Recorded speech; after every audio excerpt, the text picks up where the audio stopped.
हिंद साथियों, IAS IPS factory में आपका स्वागत है। आज हम पढ़ेंगे जीएस दृष्टि में प्राचीन भारत का इतिहास। इससे पहले हम मॉडर्न हिस्ट्री पढ़ चुके हैं, जियोग्राफी, बायोलॉजी, एनवायरनमेंट, इकोनॉमी, हम सारे सब्जेक्ट पढ़ चुके हैं। तो आप चाहें तो जाके देख सकते हैं। इसके साथ ही हमारी यूपीपीसीएस पीवाईक्यूज की सीरीज चल रही है, जिसमें हम हर रोज एक एक साल का पीवाईक्यू डिस्कशन करते हैं। और इसके साथ ही जो खान सर की टेस्ट सीरीज हैं, हम उनका भी डिस्कशन कर रहे हैं, जो यूपीपीसीएस 2024 के लिए चल रही है। तो अगर आप में से कोई यूपीपीसीएस 2024 का एग्जाम दे रहा है या यूपीआरओ का एग्जाम दे रहा है, तो उस सीरीज को देख सकते हैं, जिसमें जो खान सर के द्वारा कराए गए 15 टेस्ट हैं, उनका डिस्कशन किया गया है। तो डेली एक एक वीडियो आएगी, आप उससे प्रैक्टिस कर सकते हैं। तो चलिए अब हम शुरू करते हैं आज का हमारा डिस्कशन। प्राचीन भारत का इतिहास। इतिहास सामान्य परिचय। एक सेकंड बस। ठीक, चलिए। इतिहास को 3 भागों में बांटा गया: प्रागैतिहासिक काल, आद्य ऐतिहासिक काल और ऐतिहासिक काल। प्रागैतिहासिक काल वो था जिसमें लिखित साक्ष्यों का अभाव था, केवल पुरातात्विक साक्ष्य उपलब्ध थे। आद्य ऐतिहासिक काल है जिसमें लिखित साक्ष्य तो उपलब्ध हैं, लेकिन पढ़े नहीं जा सके, मतलब चित्रात्मक लिपि थी उस समय, और पुरातात्विक साक्ष्यों पर निर्भरता है इसके ज्ञान के लिए। लिखित साक्ष्यों की प्रचुरता ऐतिहासिक काल में थी और वो पढ़े जा चुके हैं, पठित हैं। पुरातात्विक साक्ष्य भी उपलब्ध हैं। अब प्रागैतिहासिक काल का उदाहरण है पाषाणकालीन सभ्यता। आद्य ऐतिहासिक काल का उदाहरण है सिंधु घाटी सभ्यता, हड़प्पा सभ्यता। और ऐतिहासिक काल का उदाहरण है लगभग 6वीं शताब्दी ईसा पूर्व से प्रारंभ। इतिहास को ऐतिहासिक काल कहते हैं। आगे बढ़ते हैं। पाषाण उपकरण। पाषाण उपकरण 3 काल में विभाजन का आधार उपकरणों में विभिन्नता। पाषाण काल को 3 काल में विभाजित किया गया है: पुरापाषाण काल, मध्य पाषाण काल और नवपाषाण काल। पहले है पुरापाषाण काल, जिसे प्लाइस्टोसीन या हिमयुग या क्वाटरनरी अवस्था भी कहते हैं। प्लाइस्टोसीन काल में शिकारी एवं खाद्य संग्राहक था मनुष्य। पशुपालन, कृषि एवं अग्नि के ज्ञान का अभाव था। इस काल से संबंध प्रथम हस्तकुठार 1863 ईस्वी के पल्लवरम मद्रास में रॉबर्ट फ्रुस को प्राप्त हुआ था। तो पल्लवरम मद्रास में कौन से काल का हस्तकुठार प्राप्त हुआ है? पुरापाषाण काल का। अब पुरापाषाण काल 3 काल में विभाजन है। पुरापाषाण काल का उपकरणों की भिन्नता के आधार पर पुरापाषाण काल को 3 कालों में बांटा गया है: पूर्व पुरापाषाण काल, मध्य पुरापाषाण काल और उच्च पुरापाषाण काल। मध्य पुरापाषाण काल में क्रोड उपकरण विशेषत हैं: हस्तकुठार, खंडक, विदारणी। तो क्रोड उपकरण कौन से पाषाण काल की विशेषताएं हैं? पूर्व पुरापाषाण काल की। फलक उपकरण मध्य पुरापाषाण काल की विशेषताएं हैं। फलक क्वार्ट्जाइट पत्थर से निर्मित होते थे। क्वार्ट्जाइट पत्थर कौन से काल की विशेषता है? मध्य पुरापाषाण काल की। उच्च पुरापाषाण काल में तक्षणी एवं खुरचनी प्राप्त हुए हैं। आगे बढ़ते हैं। मध्य पाषाण काल में मनुष्य शिकारी व खाद्य संग्राहक था। साक्ष्य क्या है इसके? पशुपालन, मतलब भेड़ और बकरी पालते थे। इसका साक्ष्य आदमगढ़ मध्य प्रदेश और बागौर राजस्थान से प्राप्त होता है। अस्थि निर्मित उपकरण के साक्ष्य सरायनाहर राय और महदह से प्राप्त होते हैं। नवपाषाण काल। नवपाषाण काल में खाद्यान्नों का सर्वप्रथम उत्पादन नवपाषाण काल में हुआ और आग का प्रयोग सर्वप्रथम उत्पादन नवपाषाण काल में हुआ। आग का प्रयोग एक महत्वपूर्ण उपलब्धि रही। इसके साक्ष्य क्या है? लौरा देव भारत से चावल का प्राचीनतम साक्ष्य प्राप्त हुआ है। मेहरगढ़ पाकिस्तान से गेहूं का प्राचीनतम साक्ष्य प्राप्त हुआ है। गुफरकला भारत जम्मू कश्मीर में कृषि एवं पशुपालन के साक्ष्य प्राप्त हुए हैं। बुर्ज होम, मानव कंकाल, कुत्ते का कंकाल और गर्त आवास मिले हैं। बुर्ज होम कहाँ जम्मू कश्मीर में है।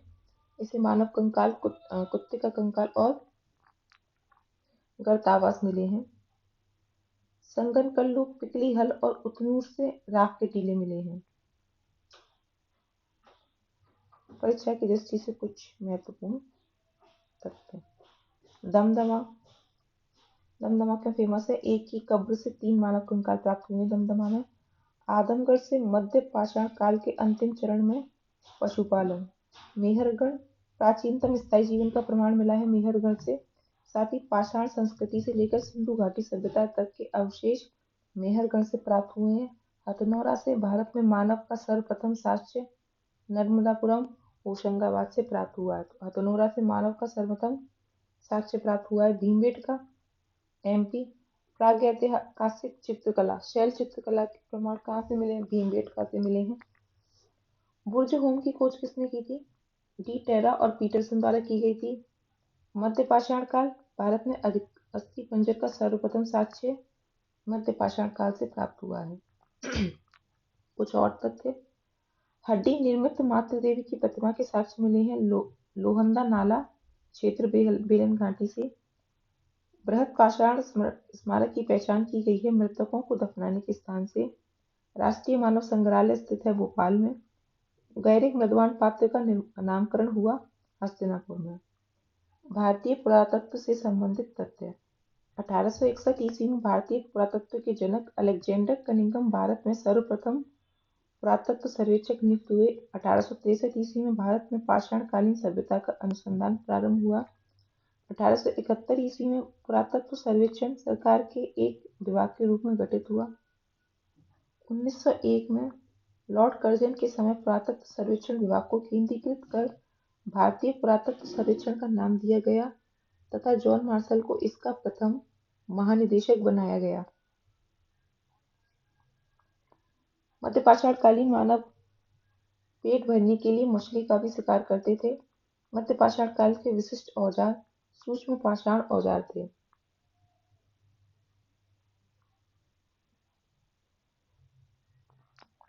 इतिहास का विभाजन 3 काल हम पढ़ चुके हैं। प्रागैतिहासिक काल, आद्य ऐतिहासिक काल और ऐतिहासिक काल। उपरोक्त विभाजन लिखित साक्ष्यों की उपलब्धता या अनुपलब्धता के आधार पर आधारित है कि इसमें। अच्छा, तो जो प्राग ऐतिहासिक काल है उसमें तो लिपि थी नहीं, कुछ साक्ष्य मिले ही नहीं है। और इसमें मिले हैं लिखित साक्ष्य, लेकिन वो लिपि पढ़ी नहीं जा चुकी कि, और ऐतिहासिक काल में लिपि पढ़ी जा चुकी है। अन्य संबंधित तथ्य। मध्यपाषाण काल को फलक संस्कृति भी कहा जाता है फलकों की अधिकता के कारण। 14 मानव कंकाल प्राप्त हुए हैं लंगनाज गुजरात से। भारत में मध्यपाषाण काल के विषय में सर्वप्रथम जानकारी प्राप्त हुई 1867-68 ईस्वी में। भारतीय उपमहाद्वीप में प्राचीनतम कृषि साक्ष्य वाले स्थल लहुरा देव से प्राप्त चावल का समय निर्धारित है 9000 ईसा पूर्व से 7000 ईसा पूर्व के मध्य। भारतीय उपमहाद्वीप में 7000 ईसा पूर्व के लगभग गेहूं का साक्ष्य प्राप्त हुआ है मेहरगढ़ से। लहुरा देव के बाद चावल के साक्ष्य वाला दूसरा प्राचीन भारतीय नवपाषाणिक स्थल है कोलडीवा चावल की भूसी। भारत का प्रथम साक्ष्य प्राप्त हुआ मेक्सिको में। गुफरकला का अर्थ होता है कुलाल अर्थात कुमार की गुहा। भारतीय उपमहाद्वीप। लहुरा देव भारत से कृषि चावल का प्राचीनतम साक्ष्य प्राप्त हुआ है 9000 ईसा पूर्व से 7000 ईसा पूर्व के मध्य। मेहरगढ़ पाकिस्तान से गेहूं का प्राचीनतम साक्ष्य प्राप्त हुआ है 7000 ईसा पूर्व। और मेहरगढ़ से कपास के साक्ष्य भी मिले हैं। इस प्रकार चावल का या कृषि का प्राचीनतम साक्ष्य वाला स्थल क्या है? लहुरा देव है।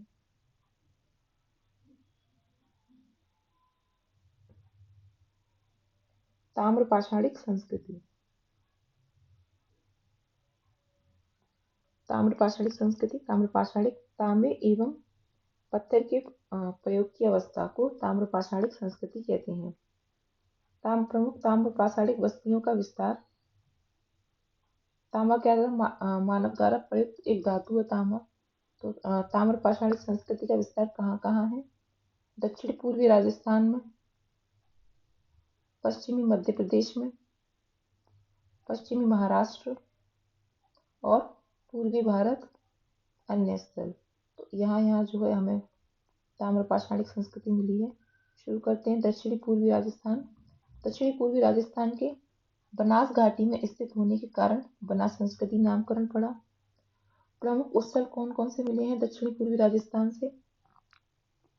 आहड़ का प्राचीनतम नाम ताम्बवती, बागोर, बालाथल, ओजियाना, चार दीवारी युक्त घर का साक्ष्य मिला है बालाथल और उजियाना से।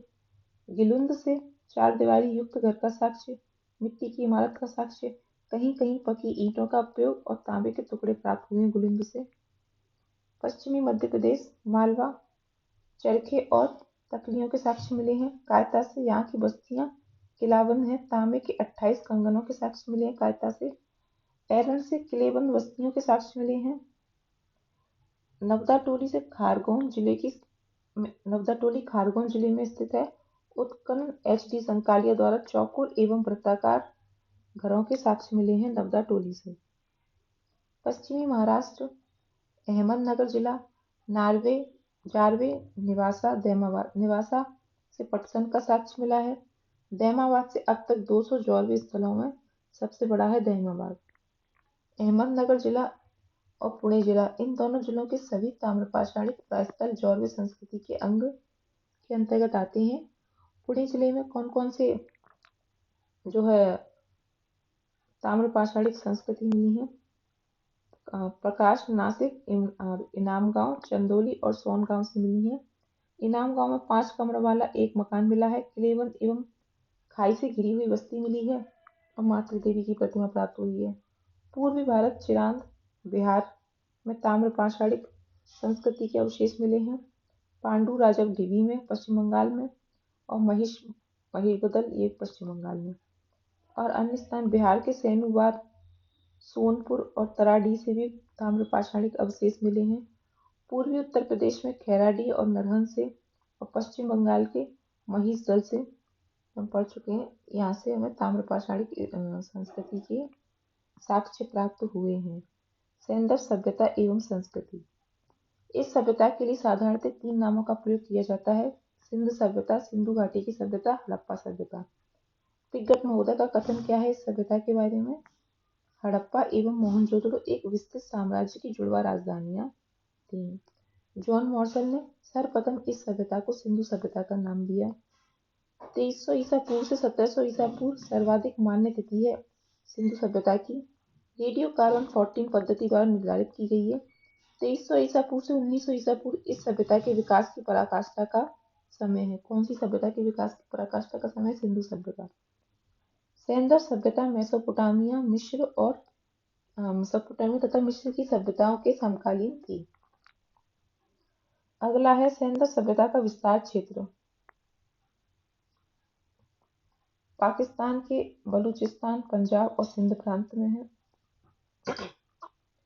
वहीं भारत के पंजाब, गुजरात, राजस्थान, हरियाणा, पश्चिमी यूपी, जम्मू कश्मीर और पश्चिमी महाराष्ट्र में है। सिंधु सभ्यता के विस्तार का आकार कैसा था? त्रिभुजाकार था। सिंधु सभ्यता के अगर देखें इसका पूर्वी आलमगीरपुर यूपी और दक्षिणी क्षेत्र दैमाबाद है महाराष्ट्र में, पश्चिमी सुतकांगेडोर पाकिस्तान और उत्तरी मांडा जम्मू कश्मीर। तो ये इसका पूरा क्षेत्र था। ये आलमगीरपुर से लेके सुतकांगेडोर और मांडा से लेके दैमाबाद तक फैली हुई थी। ये प्रमुख स्थल दिए गए हैं और खोजकर्ता कौन कौन थे, मतलब हड़प्पा के जो स्थल थे इनकी खोज किस किसने की थी ये देख लेते हैं। हड़प्पा की खोज दयाराम साहनी ने की। मोहनजोदड़ो की राखलदास बनर्जी ने की। चहूदड़ो की NC मंजुमदार ने की। लोथल की SR राव ने की। कालीबंगन की अमलानंद घोष ने। बनावली RS बिष्ट। धौलावीरा की JP जोशी ने की। रोपड़ की BV लाल ने की खोज और सुतकांगेडोर की RL स्टाइन ने खोज की। चलो आगे बढ़ते हैं।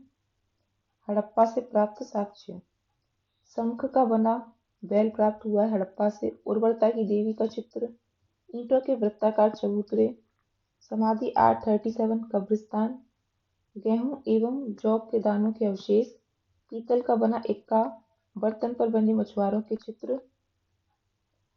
2 टीलों के साक्ष्य मिले हैं। पूर्वी टीला को नगर टीला कहते हैं और पश्चिमी टीला दुर्ग टीला होता था।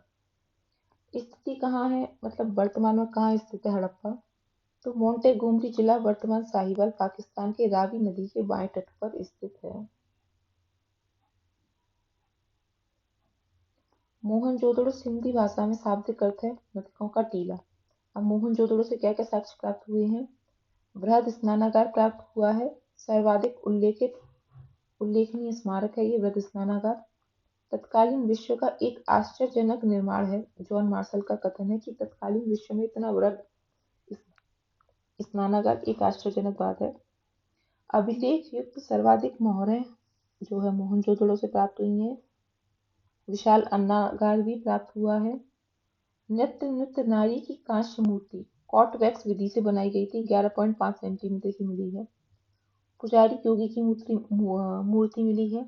मुद्रा पर अंकित पशु कौन है? पशुपतिनाथ शिव की मूर्ति मिली है।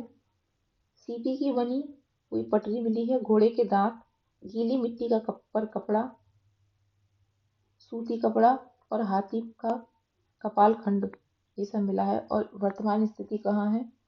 सिंध प्रांत का लरकाना जिला पाकिस्तान सिंधु नदी के डाइट पर स्थित है। क्या? मोहनजोदड़ो सिंधु घाटी सभ्यता। लोथल पश्चिमी एशिया से व्यापार के लिए एक प्रमुख बंदरगाह था। इसकी विशेषता क्या है? जहाजों की गोदी डॉकयार्ड मिला है लोथल से। और के साक्ष्य मिले हैं? फारस की मुद्रा सील, पके रंग के रंगे हुए पात्र, धान चावल एवं बाजरा, फारस की मुहर, घोड़े की लघु मरण मूर्ति और 3 युगल समाधियां मिली हैं लोथल से। लोथल कहाँ है? अहमदाबाद जिला गुजरात के भोगवा नदी के तट पर स्थित है लोथल।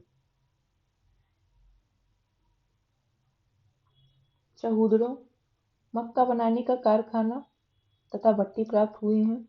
अलंकीकृत हाथी प्राप्त हुआ है। खिलौना प्राप्त हुआ है। लिपस्टिक, वक्राकार ईंटें, बिल्ली का पीछा करते हुए कुत्ते का पद चिन्ह, ये सब चहूदड़ो से प्राप्त हुआ है। चहूदड़ो सिंधु नदी के तट पर है। कालीबंगा राजस्थान। कालीबंगा से क्या क्या मिला है? ईंटें, कच्ची ईंटें भवन निर्माण में प्रयुक्त होती थी। पक्की ईंटें केवल नालियों, कुओं और स्नानागार के निर्माण में प्रयुक्त होती थी। जुते हुए खेत के साक्ष्य मिले हैं। कालीबंगा से भूकंप के साक्ष्य मिले हैं। एक चबूतरे पर अग्निकुंड, कुआं और पकी ईंटों का बना एक आयताकार गर्त मिला है। दूसरे चबूतरे पर 7 अग्निकुंड या वेदिकाएं एक पंक्ति में बनी हुई मिली हैं। सेल खड़ी एवं मिट्टी की मोहरें मिली हैं। मृदभांड के टुकड़े भी मिले हैं। कहाँ से? कालीबंगा से। कालीबंगा हनुमानगढ़ जिला राजस्थान में घग्गर नदी के तट पर स्थित है। धौलावीरा आयताकार नगर 3 भागों में विभाजित था। किला, मध्य नगर और निचला नगर। प्राप्त साक्ष्य विशाल जलाशय धौलावीरा से प्राप्त हुआ है। उन्नत जल प्रबंधन व्यवस्था थी धौलावीरा में। हड़प्पा लिपि के बड़े आकार के 10 चिन्हों वाला एक शिलालेख प्राप्त हुआ है धौलावीरा से। यह कच्छ के रन गुजरात में लूनी नदी के तट पर स्थित है। सुरकोटदा, एक सेकंड थोड़ा पानी पी लो।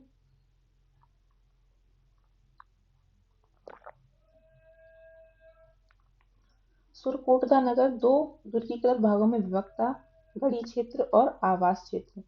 सुरकोटदा से क्या क्या साक्ष्य प्राप्त हुए हैं? कब्रिस्तान से कलश शवादान और घोड़े की हड्डियां प्राप्त हुई हैं। सुरकोटदा कच्छ जिला गुजरात में स्थित है। दैमाबाद सैंदव सभ्यता का सबसे दक्षिणी स्थल है। दैमाबाद महाराष्ट्र में है। प्राप्त साक्ष्य रथ चलाते हुए मनुष्य, सांड और गेंडे की आकृतियां मिली हैं। सैंदव लिपि की एक मुखर प्राप्त हुई है। कहाँ से? दैमाबाद से। मृदभांड, तस्तरी, प्याले ये सब दैमाबाद से प्राप्त हुआ है। अहमदनगर जिला महाराष्ट्र में प्रवरा नदी के बाएं तट पर स्थित है दैमाबाद।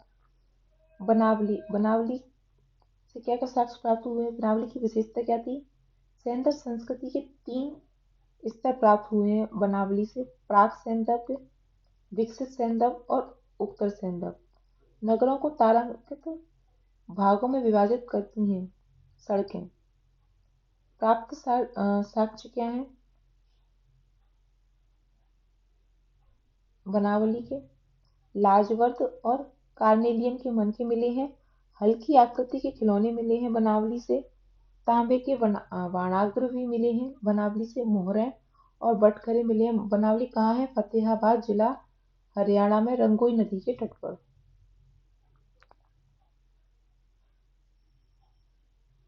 रोपड़ का आधुनिक नाम रूपनगर है। रोपड़ से सैलखड़ी की मोहर, चर्ट के बटखरे, तांबे के वनाग्र और कुलाड़ी, मृदभांड छुरा। मनुष्य के साथ पालतू कुत्ते के दफनाए जाने के साक्ष्य मिले हैं। रोपड़ की स्थिति पंजाब भारत में है। सतलज नदी के बाएं तट पर स्थित है क्या रोपड़। महत्वपूर्ण तथ्य क्या है रोपड़ सिंधु घाटी सभ्यता के। बालाकोट से सीप की बनी चूड़ियों के टुकड़े मिले हैं। मांडा से कांस्य निर्मित पेचदार पिन प्राप्त हुई है। नौसारों से स्त्रियों के मांग में सिंदूर के प्रमाण मिले हैं। रंगपुर से धान की भूसी के प्रमाण मिले हैं। लोथल से वृत्ताकार चक्की के 2 पार्ट मिले हैं। कालीबंगा से ताम्र मूर्ति। हड़प्पा से एक स्त्री के गर्भ से निकलते पौधे की आकृति। हुलास से सैंधव लिपि युक्त का एक ठप्पा। सूतकांगे डोर से मिट्टी की चूड़ियों के अवशेष। मोहनजोदड़ो संयुक्त पशु मूर्ति मिली है। शरीर भेड़ का और मस्तिष्क सूंडदार हाथी का है। कुछ परीक्षा दृष्टि से उपयोगिता। कपास की खेती का आरंभ सर्वप्रथम सैंधव वासियों ने किया था। सैंधव सभ्यता में क्रय विक्रय वस्तु विनिमय द्वारा किया जाता था क्योंकि सिक्कों का प्रचलन नहीं था। सैंधव सभ्यता के बांट मुख्यतः घनाकार थे। मेलुआ की पहचान सिंध क्षेत्र से की गई है। धातु मूर्तियां लुप्त मोम या मधुच्छिट विधि से बनाई जाती थी। सर्वाधिक मर्म मूर्तियां पशु पक्षियों की प्राप्त हुई हैं। सर्वाधिक मोहरें सैलखड़ी की बनी हैं। सिंधु सभ्यता की मोहरों पर सर्वाधिक अंकन एक श्रृंगी वाले बैल का और उसके बाद कुंवड़ वाले बैल का है। सिंधु सभ्यता का प्रमुख खेल क्या था। पाशा था।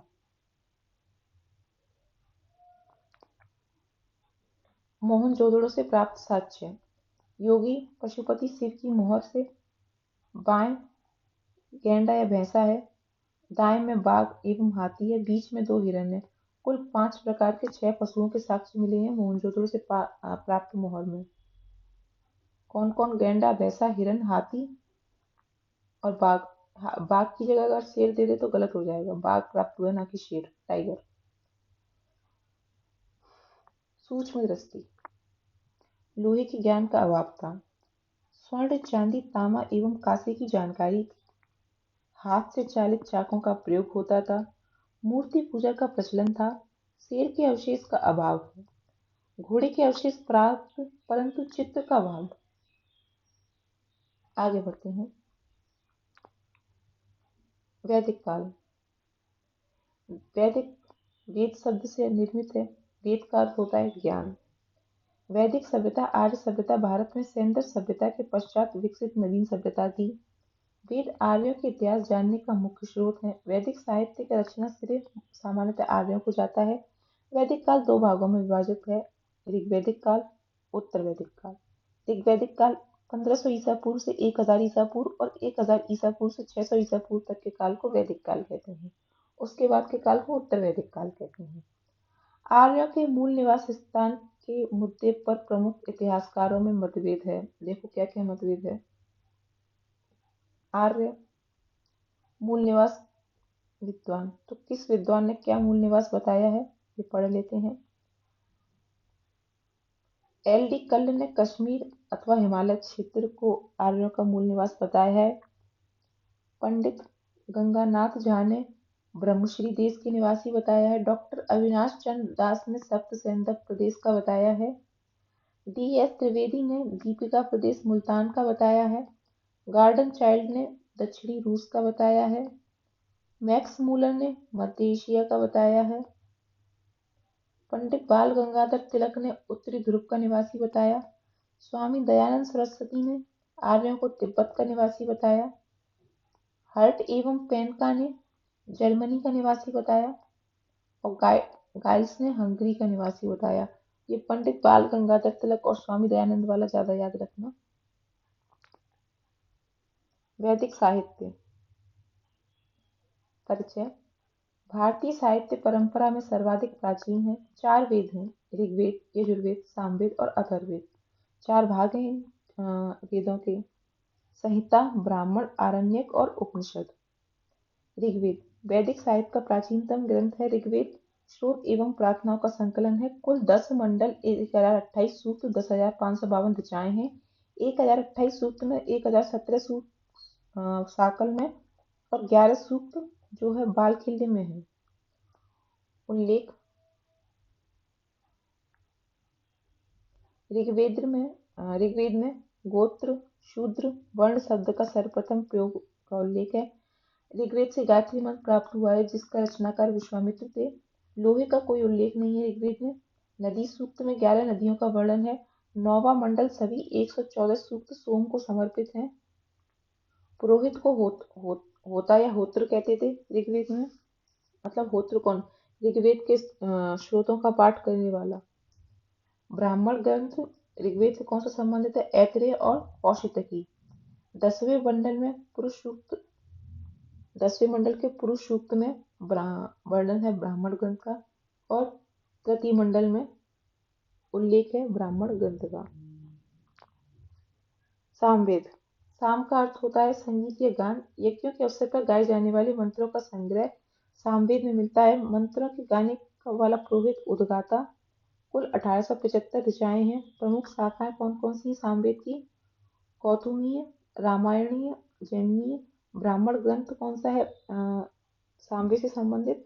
तांड्य और पंचविश। भगवान कृष्ण का संबंध सामवेद से माना जाता है। यजुर्वेद। ये स्रोत एवं कर्मकांड का वर्णन है। गद्य एवं पद्य दोनों में है यजुर्वेद। यजुर्वेद की 2 शाखाएं हैं, कृष्ण यजुर्वेद शक और शुक्ल यजुर्वेद। कृष्ण यजुर्वेद में गद्य एवं पद्य दोनों हैं जबकि शुक्ल यजुर्वेद में केवल पद्य है। अंतिम भाग ईशोपनिषद है। यजुर्वेद का आध्यात्मिक चिंतन से संबद्ध है। ब्राह्मण ग्रंथ कौन कौन से हैं यजुर्वेद के? शतपथ और तैत्तिरीय है। अथर्वणीय कर्मकांडों को संपन्न करने वाले पुरोहित को कहा जाता था अथर्वणीय। अथर्वणीय किससे संबंधित है? यजुर्वेद से। अथर्ववेद। अथर्ववेद में 20 कांड, 731 सूक्त और 5987 मंत्रों का संग्रह है। 5987 मंत्रों में से 1200 मंत्र ऋग्वेद के हैं। ब्रह्मा अथर्ववेद के मंत्रों का उच्चारण करने वाला पुरोहित था। अथर्ववेद की 2 शाखाएं हैं, पिप्पलाद और शौनक। उल्लेख मगध तथा अंग दूरस्थ प्रदेश। मगध तथा अंग का उल्लेख जो है अथर्ववेद में मिलता है। इन्हें दूरस्थ प्रदेश कहा गया है। सभा और समिति को प्रजापति की 2 पुत्रियां अथर्ववेद में कहा गया है। अथर्ववेद का ब्राह्मण ग्रंथ गोपद है, एकमात्र ब्राह्मण। वेद त्रयी में बताइए कौन कौन से 3 ग्रंथ आते हैं? याद रखना इन 4 वेद हैं इनमें से एक नहीं आता। अब आप कमेंट सेक्शन में बताओ कौन सा वेद त्रयी में नहीं आता है। मैं आपको कमेंट में रिप्लाई दे दूंगी। शतपथ ब्राह्मण। शतपथ ब्राह्मण शुक्ल यजुर्वेद का ब्राह्मण ग्रंथ है। उल्लेख पुनर्जन्म का सिद्धांत, जल प्लावन कथा, पुरूरवा उर्वशी आख्यान, पुरुष यज्ञ का वर्णन, पत्नी को अर्धांगिनी बताया गया है। किसमें? शतपथ ब्राह्मण वेद में, शतपथ ब्राह्मण में। कुरु और पांचाल वैदिक सभ्यता के सर्वश्रेष्ठ प्रतिनिधि बताई गई हैं। राजस्व यज्ञ का वर्णन शतपथ ब्राह्मण में मिलता है। दशरथ युद्ध का वर्णन ऋग्वेद के 7वें मंडल में मिलता है। प्रत्येक पक्ष में आर्य एवं अनार्य की भागीदारी। परुष्णी रावी नदी के तट पर लड़ा गया था। भारत के राजा सुदास राजवंश बनाम 10 राजाओं के संघ के मध्य हुआ था। ये 10 राजा कौन कौन थे? पंचजन तथा 5 लघु जनजातियां, अलीन, पक्त, भलानस, शिव विषाणीन के राजा। सुदास अंतिम रूप से विजित सुदास हुआ। पुरोहित कौन थे? वशिष्ठ थे। उपनिषद वेदांत दर्शन पर आधारित हैं। उपनिषद या वेदांत इनका और उपनिषदों में वेदों का शाब्दिक अर्थ वर्णन किया गया है। ज्ञान प्राप्ति हेतु शिष्य का गुरु के समीप बैठना उपनिषद कहलाता है। उपनिषद में उल्लेख है श्वेताश्वर मोक्ष का पहला उल्लेख बृहद्रामायण उपनिषद में याज्ञवल्क्य गारी संवाद का याज्ञवल्क्य एवं गार्गी के मध्य संवाद का उल्लेख है। छांदोग्य उपनिषद में ब्रह्मचर्य गृहस्थ वानप्रस्थ 3 आश्रमों का उल्लेख है और सत्यकाम जाबाल की कथा का उल्लेख है। जवालोपनिषद में 4 आश्रमों ब्रह्मचर्य गृहस्थ वानप्रस्थ एवं संन्यास का उल्लेख है। मांडुक्य उपनिषद में सत्यमेव जयते का उल्लेख है। सत्यमेव जयते किससे लिया गया? मुंडकोपनिषद से। कठोपनिषद में यम नचिकेता के प्रसंग का उल्लेख है। तो वेद त्रयी में कौन सा नहीं आता है? अधर्वेद नहीं आता है वेद त्रयी में। बाकी तीनों आते हैं, सामवेद, यजुर्वेद एवं ऋग्वेद। प्रमुख नदियां ऋग्वेद में सरस्वती सबसे पवित्र नदी मानी गई है। ऋग्वेद में सरस्वती को नदी तमा, देवी तमा, माते तमा नाम से भी पुकारा गया है। सिंधु नदी ऋग्वेद में सर्वाधिक बार उल्लेखित नदी सिंधु नदी सबसे पवित्र सरस्वती को माना था, लेकिन उल्लेख सबसे अधिक सिंधु का हुआ है। और अन्य नाम क्या? हिरण्य, हिरण्य, हिरण्य, बड़ा अजीब सा नाम है, मेरी टंग ट्विस्ट हो रही है। हिरण्य, आर्थिक महत्व के कारण नाम दिया गया इसको हिरण्य। परावत अरब सागर सिंधु नदी के किनारे स्थित स्थान था अरब सागर में। कुछ महत्वपूर्ण तथ्य: ग्रामीणी ग्राम का मुखिया होता था, विश्वपति विश्व का मुखिया होता था। सॉरी।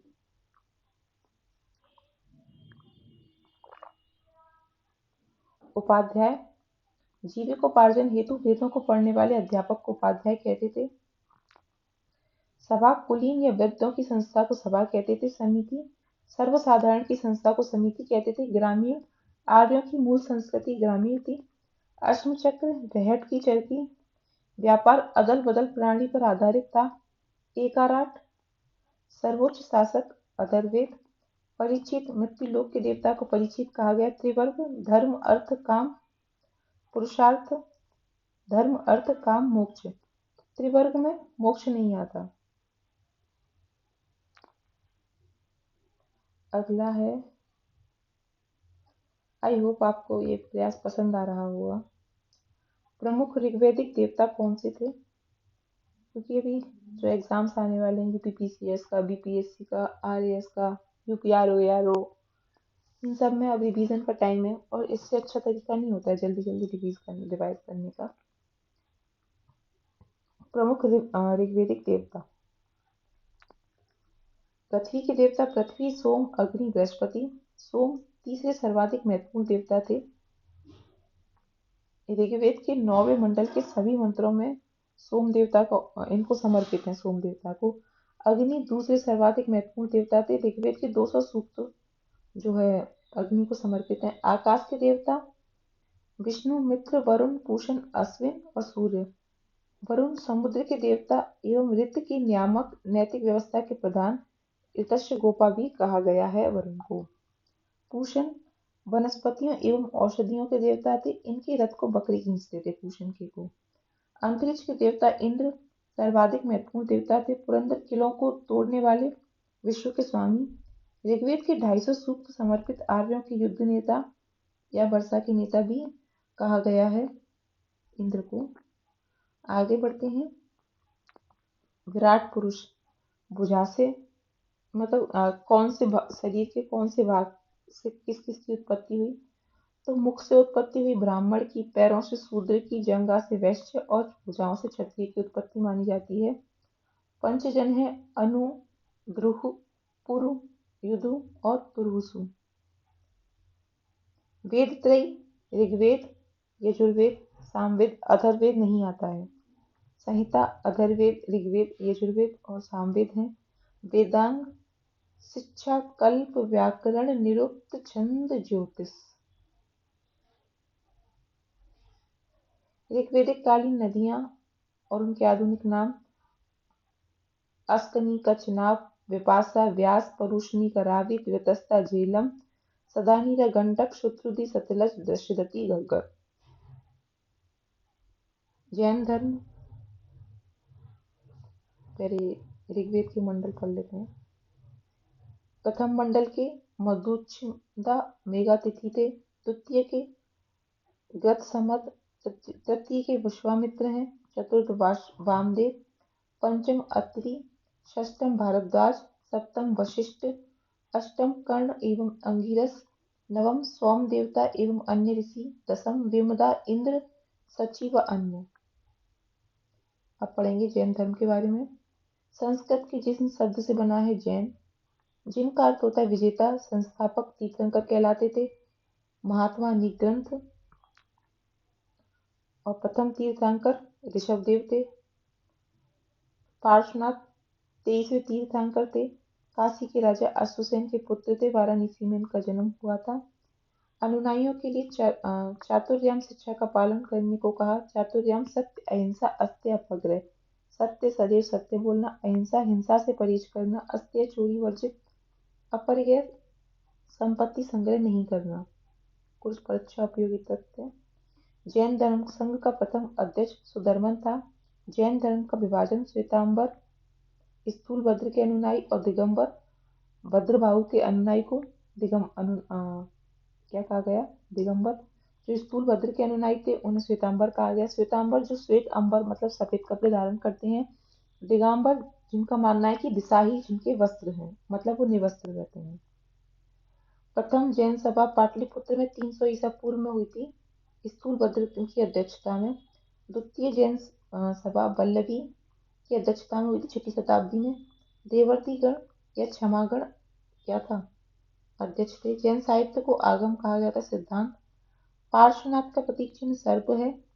आजीवक संप्रदाय के संस्थापक मक्खली कोशाल थे।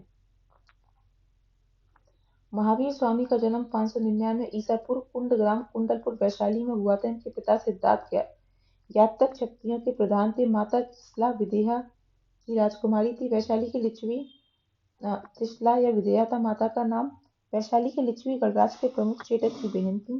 पत्नी का नाम यशोदा था जो कुंडीय गोत्र की कन्या थी। पुत्री का नाम अणुजा या प्रियदर्शना था। दामाद जमाली था, यही इनका प्रथम शिष्य भी बना था। वास्तविक संस्थापक जैन धर्म के महावीर स्वामी हैं। महावीर स्वामी को ज्ञान की प्राप्ति की घटना को कैवल्य कहा गया, जो कि जंबिका के समीप ऋजुपालिका नदी के तट पर साल का वृक्ष के नीचे हुई थी। साल वृक्ष के नीचे। ज्ञान प्राप्ति के पश्चात महावीर केवलिंग अरहत जिन या निकृंत कहलाए। निकृंत मतलब महात्मा। इनका प्रथम शिष्य इनका दामाद जमाली था।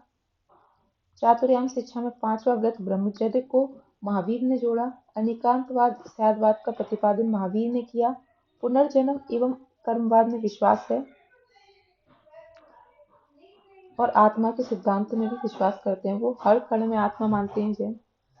527 ईसा पूर्व में महावीर स्वामी की मृत्यु हो गई राजगीर के निकट पावापुरी में।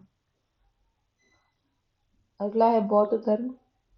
धर्मचक्र प्रवर्तन। 5 ब्राह्मणों को सारनाथ ऋषिपत्तनम मृगदाब में दिया गया प्रथम उपदेश महात्मा बुद्ध द्वारा धर्मचक्र प्रवर्तन कहलाता है। कहाँ दिया था उपदेश? सारनाथ या ऋषिपत्तनम या मृगदाब में। सिद्धार्थ, जिनका अन्य नाम महात्मा बुद्ध या गौतम भी है। माता का नाम महामाया कौलिय था। पिता का नाम शुद्धोदन था। शाक्य कुल के थे। इनका जन्म 563 ईसा पूर्व लुम्बिनी में हुआ था। सिद्धार्थ का लालन पालन उनकी मौसी प्रजापति गौतमी ने किया था। विवाह 16 वर्ष की आयु में हो गया था। पत्नी यशोधरा शाक्य कुल की थी। राहुल, पुत्र का नाम राहुल था, न कि राहुल गांधी। गृह त्याग 29 वर्ष की आयु में कर दिया और ज्ञान प्राप्ति हुई थी 35 वर्ष की आयु में। 6 साल बाद गृह त्याग के उनको ज्ञान की प्राप्ति हुई थी। व्यक्ति दान। बिंबिसार ने वेलुवन बिहार दान में दिया था। प्रसेनजित ने पोपाराम बिहार दान में दिया। लिच्छवी ने कुटाग्रशाला बिहार दान में दिया और अनाथ पिंडक ने जेतवन बिहार दान में दिया। 4 आर्य सत्य हैं बौद्ध धर्म के अनुसार। दुख, दुख समुदाय, दुख निरोध ग्रामीण प्रतिपदा। सर्वाधिक प्रचार बौद्ध धर्म का कौशल श्रावस्ती में 21 वास किए थे बुद्ध ने यहाँ पे। और महापरिनिर्वाण बुद्ध का कुशीनगर में 80 वर्ष की आयु में शरीर त्याग दिया 483 ईसा पूर्व में। शरीर त्यागने की घटना को महापरिनिर्वाण कहा गया। अंतिम वर्षा ऋतु वैशाली में बिताई थी। पावा में चुंद ने सुकुमार मद्दक खिलाया, जिसके पश्चात बुद्ध की तबीयत खराब हो गई थी। कुशीनगर में सुबुद्ध को अंतिम उपदेश दिया। तो अंतिम उपदेश किसे दिया? कहाँ दिया? कुशीनगर में। किसे दिया? सुबुद्ध को। अष्टांगिक मार्ग। प्रज्ञाशील समाधि। प्रज्ञा, सम्यक दृष्टि, सम्यक वाक, सम्यक संकल्प। शील में सम्यक कर्मांत, सम्यक व्यायाम, सम्यक आजीव। समाधि में सम्यक स्मृति और सम्यक समाधि। बुद्ध के वैरागी होने के लिए उत्तरदायी 4 दर्शनों का क्रम है: वृद्ध व्यक्ति, बीमार व्यक्ति, मृतक और प्रसन्नचित्त सन्यासी। गृह त्याग के बाद सर्वप्रथम मुलाकात सांख्य दर्शन के आचार्य अलाद कलाम से वैशाली के समीप की थी। तो बुद्ध को इनसे मिलकर ज्ञान की प्राप्ति नहीं हुई। फिर बुद्ध एक और जो है क्या कहते हैं गुरुओं की खोज में निकल गए। राजगिरा के निकट रुद्रक रामपुत्र से मुलाकात की, उनसे मिलकर भी इनको ज्ञान प्राप्ति नहीं हुई। फिर उन्होंने निश्चय किया, एक जगह बैठ गए ये शांत होके, वहीं इनको ज्ञान की प्राप्ति हुई।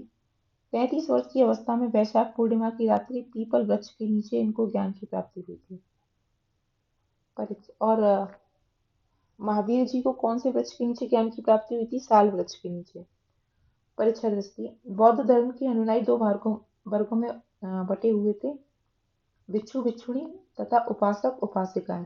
एशिया के ज्योतिपुंज के नाम से गौतम बुद्ध को जाना जाता है। गौतम बुद्ध पर आधारित पुस्तक लाइट ऑफ एशिया नामक काव्य पुस्तक के रचयिता एडविन अर्नाल्ड हैं। हीनयान का शाब्दिक अर्थ है निम्न मार्ग, महायान का शाब्दिक अर्थ है उत्कृष्ट मार्ग।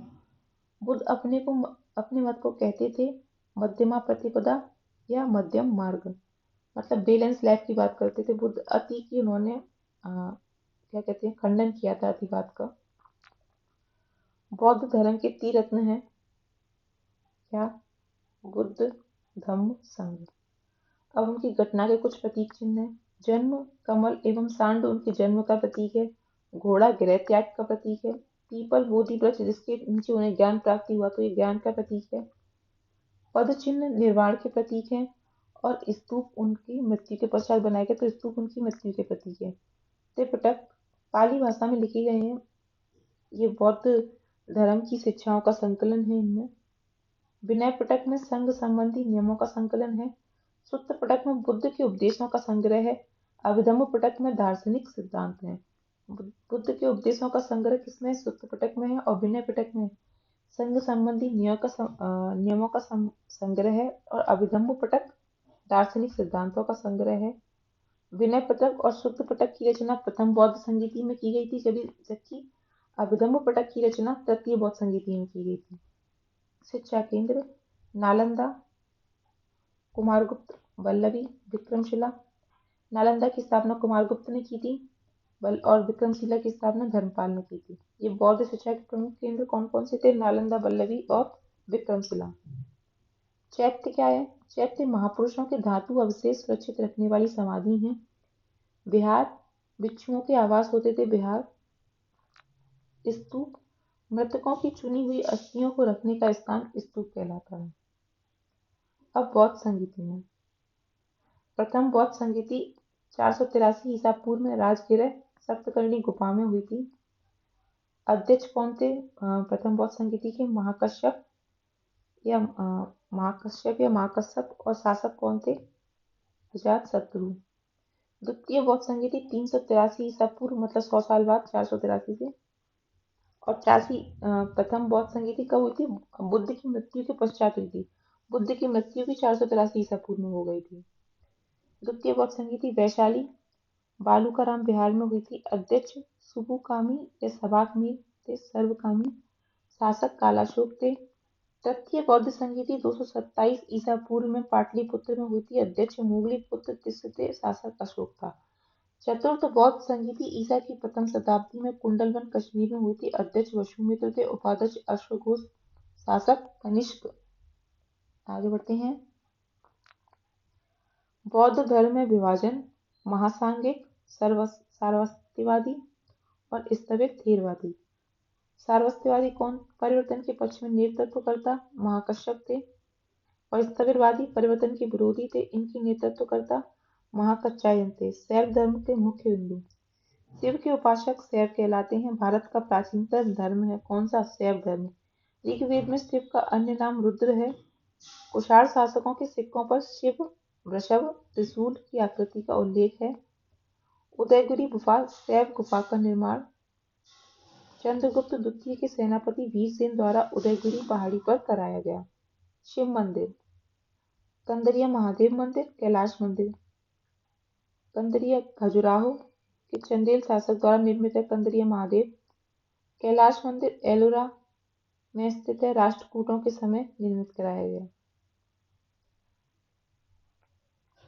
शैव संप्रदाय वामन पुराण के अनुसार पाशुपत शैव संप्रदाय वामन, इसके तो 3 है, पाशुपत, कपालिक और कालामुख। पाशुपत के संस्थापक लकुलिश थे, इन्हें शिव का अवतार माना गया। संप्रदाय के अनुयायियों की मान्यता है कि लकुलिश शिव के अवतार थे। कापालिक भैरव को शिव के अवतार मानते हैं। इनके अनुयायी सुरा का सेवन, मांस भक्षण, हाथ में नरमुंड लेके घूमते हैं। कालामुख अतिमार्गी थे कालामुख संप्रदाय के लोग। चतुर्थ बौद्ध संगति, बौद्ध धर्म स्पष्ट रूप से हीनयान और महायान में विभाजित हो गया। शून्यवाद के प्रवर्तक नागार्जुन हैं। विज्ञानवाद, योगाचार संप्रदाय के संस्थापक मैत्रेयनाथ हैं। भावी बुद्ध को मैत्रेय कहा गया है। क्षणिकवाद का सिद्धांत बुद्ध ने दिया। भागवत धर्म के बारे में पढ़ेंगे। भागवत धर्म के प्रवर्तक वृष्णिवंशी कृष्ण हैं। भागवत धर्म एवं वासुदेव की पूजा का उल्लेख पाणिनि ने किया है। भागवत धर्म से संबंधित प्रथम उपलब्ध प्रस्तर स्मारक विदिशा वेशनगर के करुण स्तंभ है। हेलियोडोरस भागवत वासुदेव देव देशज विदिशा के जो गरुड़ स्तंभ है उसमें भागवत और देवदस 2 का उल्लेख है। अपोलोडोटस के सिक्कों पर सर्वप्रथम भागवत धर्म के चिन्ह मिलते हैं। पंचवीर मोरा मथुरा से मिले हैं। पंचवीर पाषाण लेख मथुरा से या मोरा से मिला है। संकर्षण वासुदेव, प्रद्युम्न, सांब, अनिरुद्ध। गुप्त नरेश वैष्णव मत अनुयायी थे। गरुड़ गुप्त शासकों का राज्य चिन्ह था। चतुर्व्यूह में संकर्षण, प्रद्युम्न, अनिरुद्ध और वासुदेव आते हैं। संकर्षण बलराम, वासुदेव रोहिणी से उत्पन्न, प्रद्युम्न कृष्ण और रुक्मिणी के पुत्र थे। अनिरुद्ध प्रद्युम्न के पुत्र थे। वासुदेव अलवार संत दक्षिण भारत के वैष्णव धर्म का प्रचार प्रसार किए। अंडाल एकमात्र साध्वी थी अलवारों की।